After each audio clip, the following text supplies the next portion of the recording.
Hi everyone, my name is Dr. Frederick Edward Fabella, and I will be discussing the topic of addiction. Okay, so what is an addiction? I'm sure we all have an idea of what an addiction is, but let's try to find out more about it. Okay, all right. So, usually what we understand by addiction is addiction to a substance. Okay, so let's try to see how big a problem is substance addiction. Let's look at it from the point of view of the world. Okay, the global drug problem. So I will be showing you some maps that describe how badly the world is suffering from this drug problem. Okay, so look at that map there. This is a map indicating the share of alcohol and drug use that is occurring everywhere. Okay, the darker the color, the more drug users and alcohol abusers there are in that particular area. All right. Now, we all know that sometimes drug use and alcohol use will lead to death. And as you can see from this next map, there are places where deaths that occur because of drug use are very high. All right. So that gives us an idea of how big a problem the drug problem is in the world. Okay, according to the United Nations, there are three major substances that are being abused because of drug trafficking. What are they? The first one are opiates. Okay. The next one are methamphetamine substances. And the third one, the derivatives from the coca plant or cocaine. All right. So let's look at opiate trafficking. So if you look at the map here, you will see where opiates come from and where they are transported. Okay. How about cocaine trafficking? You can see where they are originating and where they are being delivered in this map. And methamphetamine, in this map, you can see that there are many sources because methamphetamine is an artificial substance which you can produce in a laboratory. Okay, so you can see where it is made and where it comes from. Okay, so that's how bad the drug problem is in the world. Okay, so what is a substance addiction? Okay, so let's find out. Substance addiction will have certain signs. So let's explore what these signs are. The first sign is spending a good deal of time getting the substance or the drug, using the drug, or recovering from the effects of the drug. Okay, so this is the first sign. Okay, another sign is having intense urges for the drug that block out any other thoughts. So that's all you think about, that's all you obsess about. All right. Another sign, failing in your attempts to stop using the drug. Okay. Another sign, making certain that you maintain a supply of the drug. So you have a stash. Okay. Another sign, spending money on the drug even though you can't afford it. Okay. Connected with that is this, doing things to get the drug that you normally wouldn't do, such as stealing. Of course, you want to buy the drug. You don't have any money, so you will steal. All right. And how about this? This is a person at work. He can no longer work. That's a student unable to study. And look at that, the pile of dishes that are unwashed. Another sign of an addiction is not meeting obligations and work responsibilities or cutting back on social or recreational activities. Okay.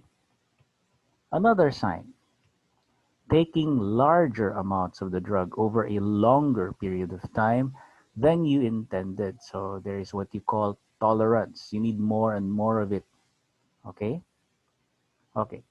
Another sign, driving or doing other risky activities when you're under the influence of the drug. That's why it's very dangerous. Okay? All right. Another sign, continuing to use the drug even though you know it's causing problems in your life or causing you physical or psychological harm. Another sign, experiencing withdrawal symptoms when you attempt to stop taking the drug. So it will depend on the drug what withdrawal symptoms you will experience. But here are some of the more typical withdrawal symptoms, such as cold shakes, chills and sweating, fever-like symptoms, mood swings, anxiety and depression, etc. Okay, so we now go to the kinds of substance addiction. Of course, it will depend on the substance. Let's look at them one by one. Alcohol, probably the most common because it's legal, although it's also addictive. That's why it can lead to alcoholism. Caffeine, another drug. It's also legal, but it can also produce addiction. And if you look at the pictures there are different drinks that contain caffeine. Okay. Cannabis, okay, or otherwise known as marijuana. Hallucinogens, such as lysergic acid. Inhalants, such as solvent or thinner. Okay. Opioids, sedatives, stimulants, such as methamphetamine, anxiolytics, okay, drugs that reduce anxiety. Tobacco, another legal drug, but can also become addictive. Okay, so what are the harmful effects of substance addiction? Okay, so that's why it's a concern because there are harmful effects. Okay, so let's look at them one by one. Sometimes when you share needles, when it's a drug that you can take intravenously, you can get a communicable disease such as HIV. Other health problems can also occur. Some organs can be damaged. Accidents can occur also, especially when you do risky activities while you're under the influence of the substance. Suicide can also be a result of drug use. Family problems can also occur. Work issues because you become dysfunctional, as well as problems at school for students. Okay, so these are the harmful effects of substance addiction. That's why we need to prevent it from happening. Okay, another one, legal issues. Okay, we all know that some drugs are prohibited or outright illegal. Okay, so another one, financial problems. Of course, you want to spend money getting the substance, but you can't afford it, so you might get into debt and so on. Okay, so all of these are harmful effects of substance addiction. Now, aside from these harmful effects, substance addiction can also cause mental disorders. Okay, so what are they? Psychotic disorder, okay? Bipolar disorder, depressive disorder, anxiety disorder, obsessive compulsive disorder, sleep disorder, sexual dysfunction is also a disorder, delirium, and neurocognitive disorders because some substances can damage the brain. Okay, so aside from substance addiction, there is what you call behavioral addiction. So what is this? So behavioral addictions are also known as process addictions, and they follow the same pattern as substance-based addictions. And they also result in the same problems that are caused by substance addictions. Okay? So what are the similarities between substance addiction and behavioral addiction? There are a number of them. Let's look at them one by one. Tolerance can also occur. You have to do the behavior more and more in order to enjoy it. Okay? Withdrawal symptoms can also happen because of behavioral symptoms when you stop doing the behavior. Inability to stop the behavior becomes an addiction, so you can't stop it anymore. Okay? It becomes your primary focus. You spend a lot of time thinking about it, trying to do it, and it's similar to substance addiction. All right? So these are the similarities between behavioral addiction and substance addiction. So what are the types of behavioral addictions? Okay? These are just a few, and there are a growing number of behavioral addictions. All right. So examples are gambling, okay, sex, shopping, video game addiction, internet addiction, food addiction, exercise addiction, work addiction, tattoo addiction, and love addiction. You're always in love or always need love, right? And porn addiction. Okay, so those are the different kinds of behavioral addictions that we know about. Of course, any behavior can be addictive provided that it causes the same harmful effects as substance addiction. Okay? So, how is an addiction developed? For us to be able to understand this, we need a model. Okay? So, addiction is recognized as a complex disorder that involves biological, psychological, social, and spiritual components. That's why we need to use what is called the biopsychosocial spiritual model of addiction, or the BPSS model, in order for us to understand how an addiction is developed. All right. Let's look at the biological basis first. At least half of a person's susceptibility to drug addiction can be linked to genetic factors. So it can be inherited. Okay? So what are affected by these genetic factors? No? It's mainly in the brain, the parts of the brain that involve certain chemicals. Okay? So look at the diagram there. You have the dopamine pathways. Okay? So this has something to do with what is called rewards. Okay? So there is a brain reward system that involves dopamine. Okay? And this dopamine can be controlled by a certain protein called DARPP number 32. Okay?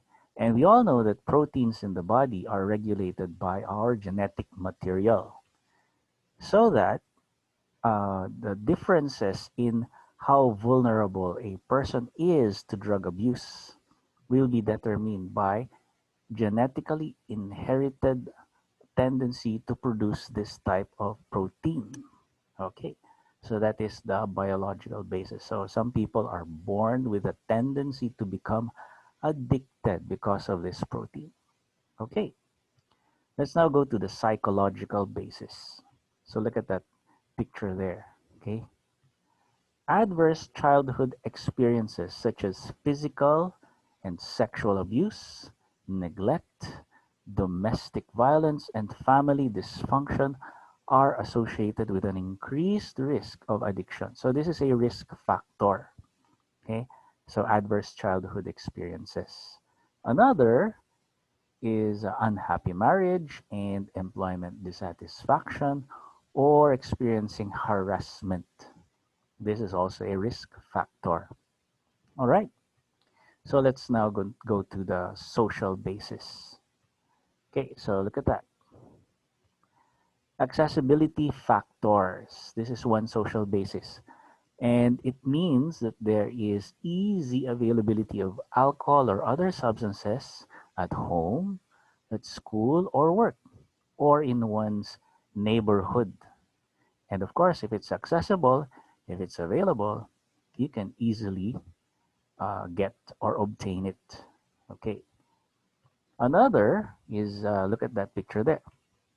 Peer group. Okay, peer group.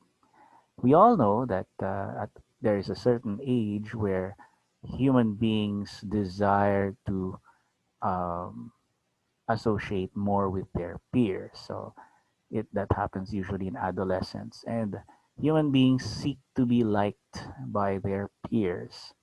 But what if the human being, the person, associates with people who are not good role models, who will influence them to do uh, unhealthy things? Okay, so that's the peer group. All right. So another social basis, employment status.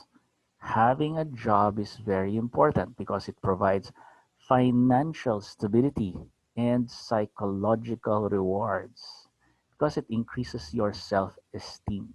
You feel that you're a productive member of society. Okay? And lastly, spiritual basis. Now, spiritual basis has nothing to do with religiosity. Okay, so look at that picture there. It has something to do with purpose. Okay? A spiritual purpose is about establishing a set of values, principles, and beliefs that give life meaning to you. Okay? And they become your guiding principle for all the decisions and actions that you will take. Okay? So if you don't have a purpose, you are wandering around directionless. Okay, so that's the spiritual basis.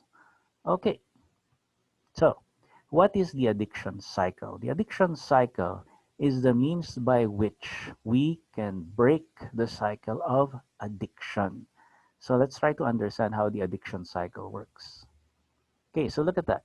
When we encounter problems, it naturally causes stress, anxiety, anger, and fear in us. But we try to look for solutions to these life problems because we don't like the stress and anxiety, anger, and fear.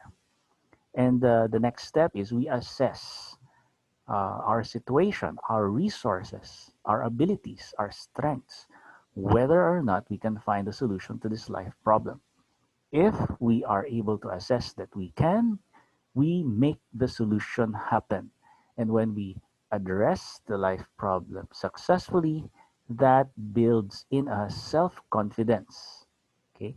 All right. But what if we assess ourselves as being unable, inadequate to face these life problems? Instead of facing these problems, we might resort to addiction. Okay? Solutions for rapid relief. And this in turn is rewarded by the brain, by that reward system. Okay? All right. And after it's been rewarded, the person experiences a temporary sense of relief from the pain caused by the life problem. But eventually, another life problem comes in addition to the life problem that you already have. And the cycle repeats itself. Therefore, we need to break the cycle. We need to empower the individual. We need to make them feel self efficacious, capable of handling life's challenges. All right? So that's the addiction cycle. So, how can engaging in addiction behavior be prevented? How do you prevent that? Let's look at this. If a person already has an addiction, sometimes there are triggers like stressful people, stressful situations, and you have to identify these triggers and avoid them. You have to also avoid stress, minimize your stress, because stress can also become a trigger. Try to reach out, try to look for people who will support you, who care for you. Okay, stay busy so that you don't have the temptation of engaging in the addiction or the behavior that you are addicted to. And try to keep learning so that your mind is busy. Okay, it does not wander. Okay, so these are the tips to avoid engaging in the addictive behavior. Okay, so how can addiction be prevented? Remember that prevention is better than a cure. Therefore, I have come up with a personal drug prevention plan based on the BPSS model. Okay, so let's look at this. I have designed a table, and this table has a area of life on the left and specific activities on the right. So let's look at the areas one by one. Good habits for the body. Your physical body has to be taken care of. So what are the specific activities that you can do? For instance, exercise, nutrition. So sometimes we don't exercise and sometimes we don't watch what we eat. Okay? Good habits for the body. Another area of life, healthy stress management. Okay? Sometimes we engage in unhealthy ways of managing our stress. So let's look at healthy ways. Music and hobbies can be your specific activity. Okay, another area of life, avoid certain people, places, and occasions. Remember the triggers, you have to avoid them.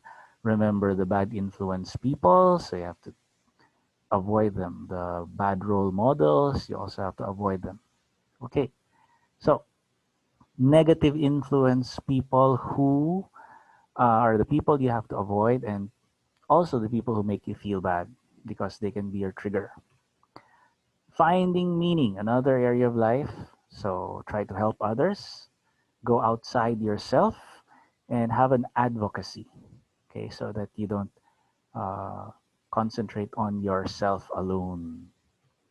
Associate with positive people. Okay, so that they can influence you to do healthy things. Okay, people who are good role models, those who will not enable unhealthy behavior. Okay, so this is my personal drug prevention plan. It's based on the BPSS model so that you can avoid becoming dependent on addictions. All right, so that ends my discussion on addiction. So thank you very much for listening.